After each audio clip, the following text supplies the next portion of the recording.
siyang pera.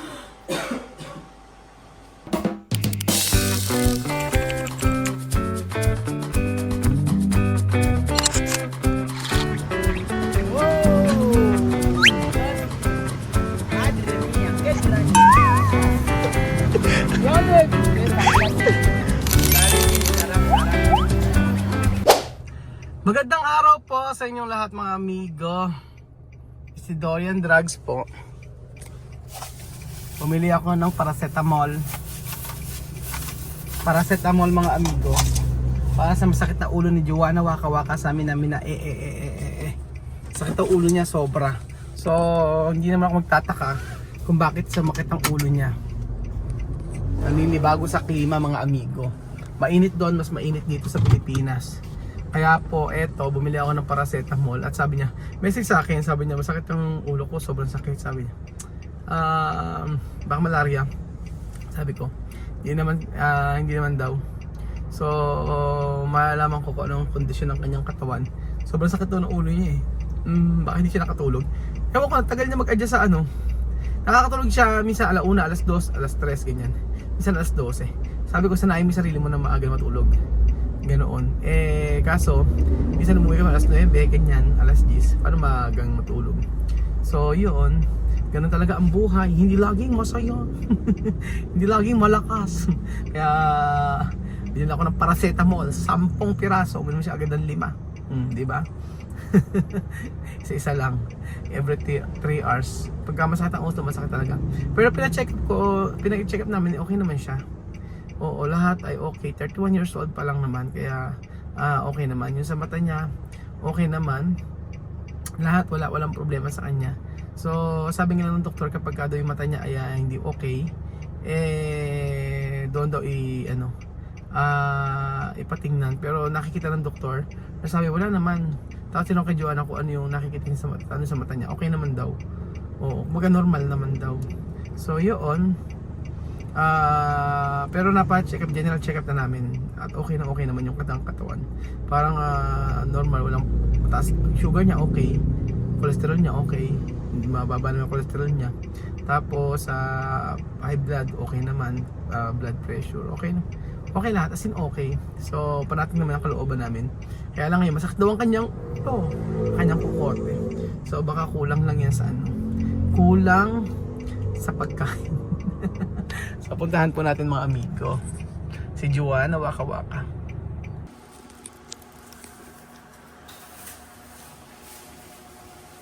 Ay, Diyos mío. Padre mío. Kung Joanna, may sakit si Joanna. Bilay ko ng lugaw.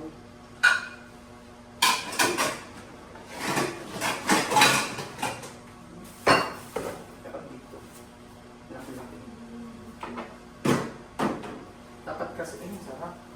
Bango, tipikante. In fairness. Pumili ko ng logo para kay Joanna kasi masama kanyang pakiramdam. Sakit daw ng ulo niya. Lugaw is the best.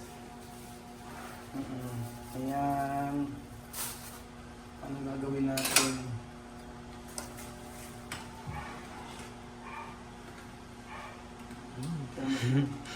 Sarap to, Wesley. Ole bien Ano ba yun? Sí. Uy, Joanna. Hindi yung katan. Pinuha siya ng medicina. Hindi ako man.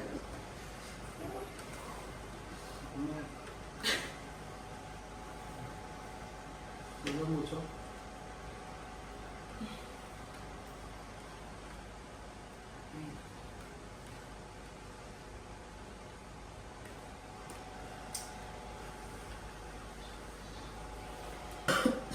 Wala eh.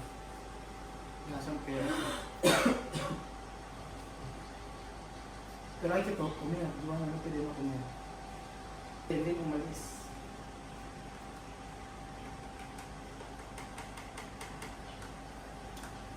Oy! Pero hay que comer bien. Después, fiesta. Ay, no. ¿No crees? Okay.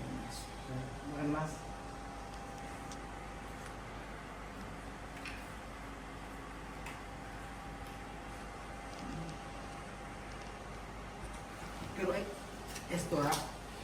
3 horas después. Oh. Después tomamos.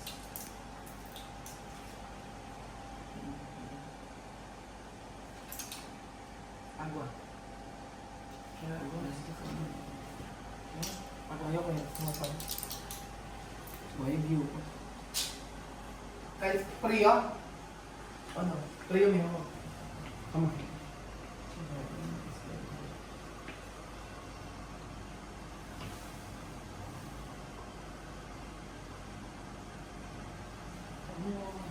No, Solo dolor. solo mi cabeza así. ¿Sí? Dormir. Dormir mejor, ¿no? Mareo, mi cabeza así. Está dormido antes. Ay, mira, sus ojos están rojos. Sueño. Hay que dormir. Ya está. Eso. Hay que dormir ya está. Sí, ¿qué va a hacer? Dormir. Ouch.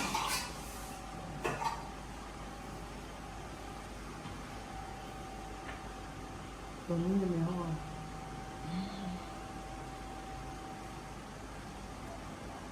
Tomar agua caliente. ¿Agua caliente? No, mejor frío.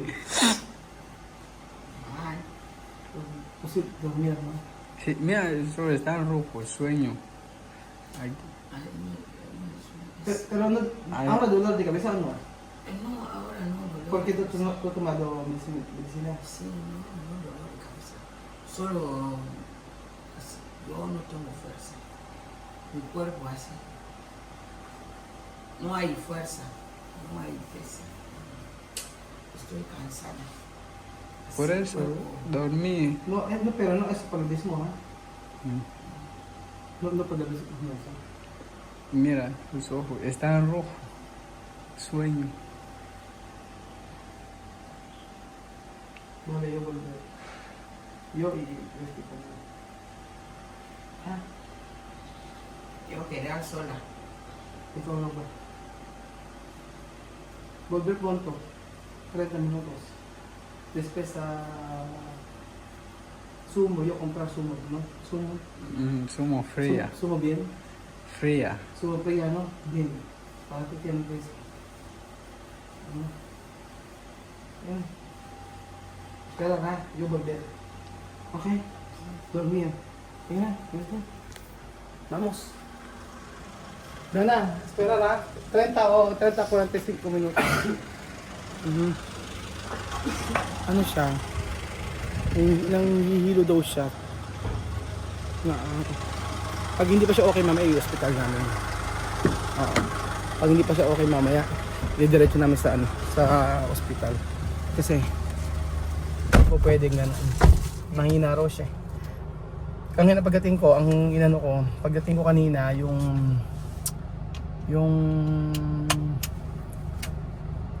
pinainom ko agad siya ng medisina, tawag siya ng tawag sa akin. Kagabi pa pala yun, hindi raw siya nakakatulog kasi ng maayos. So mga amigo, alas 12, tumatawag siya sa akin, hindi ko nasagot. Tapos ng maga, sabi ko, ano nangyari, bakit ka tumatawag? Sabi niya, hindi raw siya makatulog, sobrang sakit daw ng ulo niya. Ngayon, baka may malaria o malaria. Wala naman daw, sa sobrang sakit na ng ulo niya. Ngayon, pinainom ko ng medisina, ng paracetamol, naging okay naman daw siya. Pero medyo parang hilo-hilo daw siya.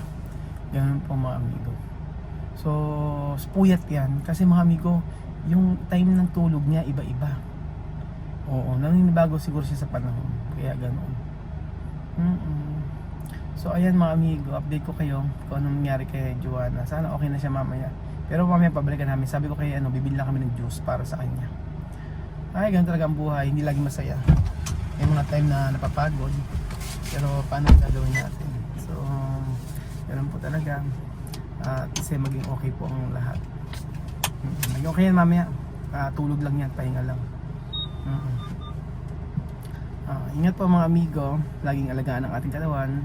Kagaya ko po, tingnan niyo po, okay na po ang aking blood sugar, okay na po ang aking cholesterol, lahat po ay okay sa akin, wala pong problema. So, salamat sa Lord dahil sa loob ng isang buwan na pag-fasting at sa loob ng isang buwan na brown rice lang ang kinakain. So okay po yun, naging maayos po ang aking pangangatawan.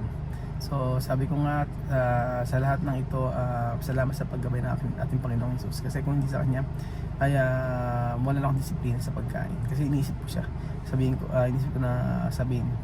iniisip ko si Lord na alam mo ng mali, kakain mo pa. Alam mo ng sobra, kakain ka pa ganun. Yes po mga amigo. So thank you so much mga kababayan ko. God bless po.